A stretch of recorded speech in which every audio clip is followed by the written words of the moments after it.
പിന്നെ ഞങ്ങൾ അടുത്ത മാസം മണാലി ട്രിപ്പ് പോകട്ടമ്മേ. ആരൊക്കെയാ പോന്നെ? ഞാന്, അനീഷ്, ജിഷ്ണു, പ്രദീപ്, ചിലപ്പോ സന്ദീപ് ഉണ്ടാവും. സന്ദീപിന്റെ ഭാര്യ ഉണ്ടോ? അവക്ക് യാത്ര ചെയ്യാൻ പറ്റത്തില്ല, പ്രഗ്നന്റ് അല്ലേ ഇപ്പൊ. അപ്പം നിങ്ങള് 4 ആമ്പിള്ളാരും പിന്നെ ഇവളൊരു പെണ്ണും നിങ്ങളാണ് ട്രിപ്പിന് പോകുന്നത്. അതിനെന്താ? അല്ല, ഈ മണാലി എന്നൊക്കെ പറയുന്നത് ഒരുപാട് ദൂരെയല്ലേ? അവിടെ പോയിട്ട് ഇപ്പൊ ഇവക്ക് എന്തെങ്കിലും ഒരു അസുഖം വന്നു, ഒരു ആവശ്യം വന്നാൽ ആരുണ്ട് സഹായത്തിന്? എന്റെ അമ്മ, അതിനല്ലേ ഞാനും കൂടെ പോണം അവളുടെ. നീ ഒന്ന് ചുമ്മാ ഇരുന്നേ. നീ കൂടെ പോന്നു, നിനക്ക് നിന്റെ കാര്യം തന്നെ നോക്കാൻ അറിയാൻ വയ്യ. ഈ പിന്നെ വേറെ ആളുടെ കാര്യം നോക്കാൻ പോന്നെ. അങ്ങനെ പോണ്ട. ഈ 4 ആമ്പിള്ളാരും ഇവള് മാത്രമായിട്ട് ട്രിപ്പിന് പോണ്ട.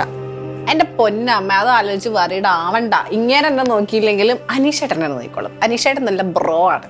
അല്ല, അതെ, ഈ ട്രിപ്പിന് നമുക്ക് പിന്നെയും പോകാലോ. ഇപ്പം വിദ്യയൊക്കെ വരുന്നുണ്ടല്ലോ, വിദ്യയും കുഞ്ഞും രാഹുലും എല്ലാവരും കാണും. അപ്പൊ നമുക്ക് എല്ലാവർക്കും കൂടെ പോകാമല്ലോ ട്രിപ്പിന്.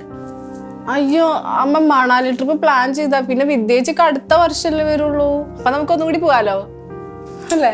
മണാലി അതൊക്കെ അത്രേ ഉള്ളൂ. പക്ഷെ ഈ 4 ആമ്പിള്ളാരും നീ മാത്രമായിട്ട് ടൂറിന് പോകണ്ട, അത് ശരിയല്ല.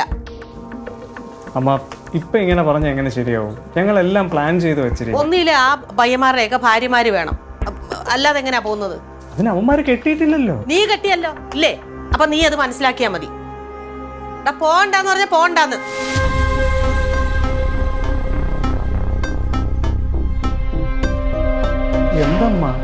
എന്തമ്മ വരണേ?